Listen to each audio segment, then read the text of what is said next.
Hi everyone, welcome to the series of Quant Reason for Cat. Today we are going to discuss about quadratic equations. Okay, so quadratic equations, the general form is y equals to ax square plus bx plus c. Sorry, let the equation ax square plus bx plus c equals to 0 is the general form of quadratic equation. Normally to find the roots we do prime factorization. We know that the formula for the factors is x equals to minus b plus or minus square root of b square minus 4ac by 2a. Here, let alpha comma beta be some of the roots of this quadratic equation. We know that alpha plus beta equals to minus b by a, alpha into beta equals to c by a. Okay, and here another term is called determinant. We also represent it as delta, which is equals to b square minus 4ac. The thing which is inside this root, okay, b square minus 4ac is also called determinant, or which we call delta. When so let's see some properties. Okay, so for this kind of equation, the if you plot a graph, the graph would be like this. Okay, so it is given that both roots are greater than zero. Okay, it's given that both its roots are greater than zero. Uh,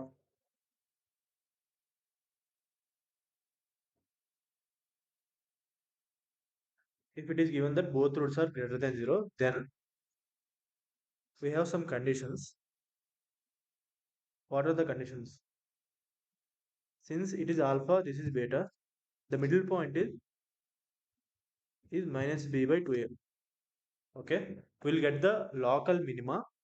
Sorry, global minima at minus at x equals to minus b by 2a. If you substitute this value in the equation, we are going to get the minimum value.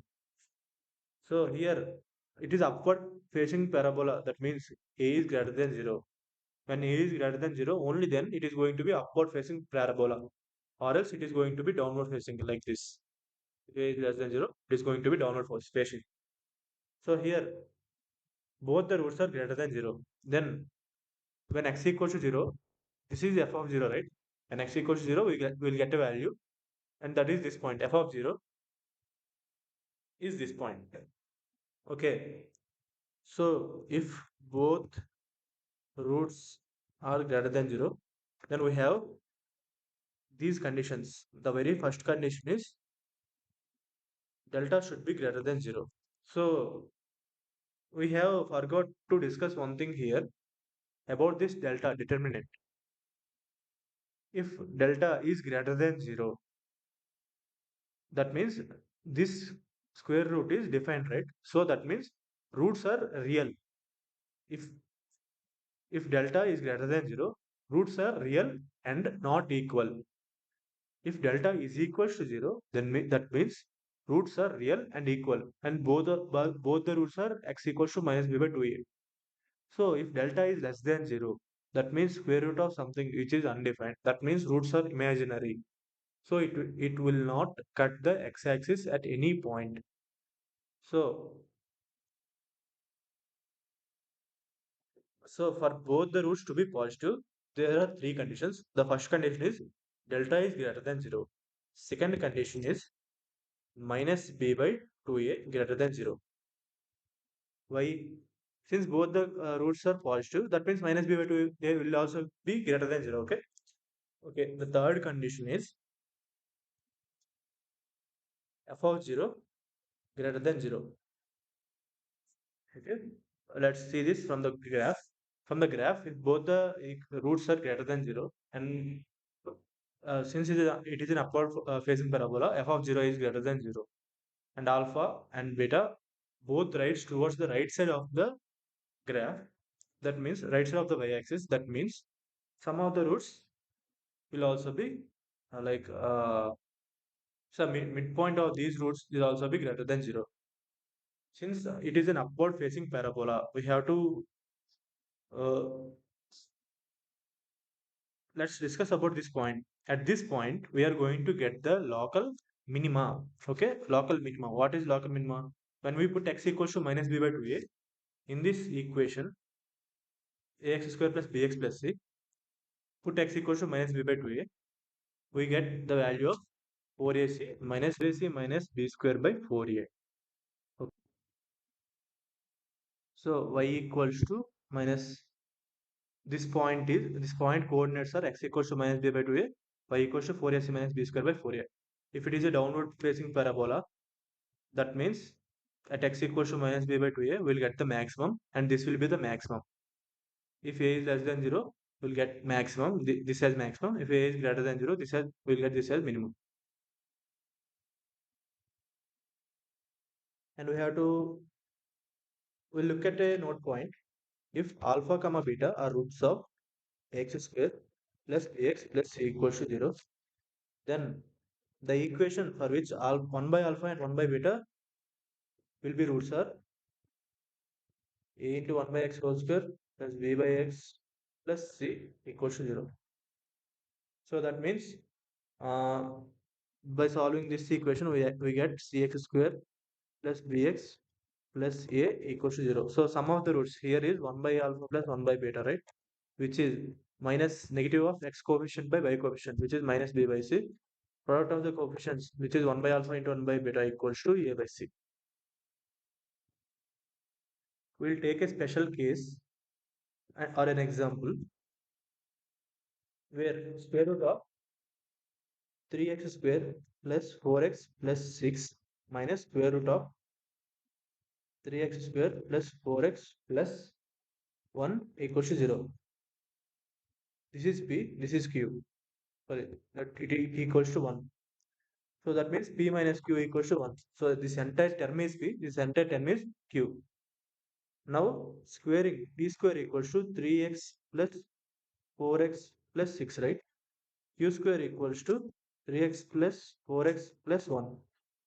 P square minus Q square equals to 5. Okay. That means A square minus B square equals to A plus B into A minus B, right? So that means P plus Q into P minus Q. P minus Q is 1. So it is equals to 5. So we get P equals to 3, comma Q equals to 2. We can substitute this and find the value of X. And there is one more model which I want to discuss. If a quadratic equation, if a cubic equation is given, suppose x square minus 3x square, x cube minus 3x square plus 4x plus 1 equals to 0, and it is given that p, q, r are the roots. Find 1 minus p into 1 minus q into 1 minus r. So how will you do this? So for this, you have to observe one thing. Since p, q, r are the roots, x cube minus 3x square plus 4x plus 1 equals to x minus p into x minus q into x minus r, which is equals to 0, right? Okay.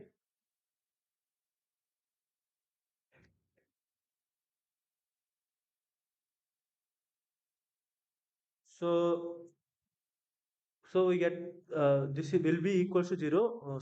This will be equals to 0 only when x equals to p or x equals to q or x equals to r.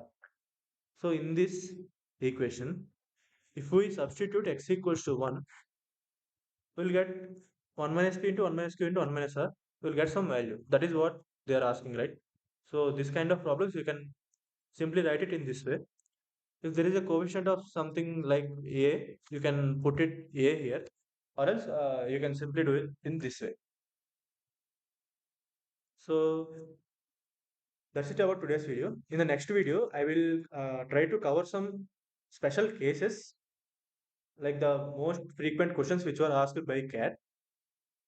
So in the next video, I will cover those. Thank you.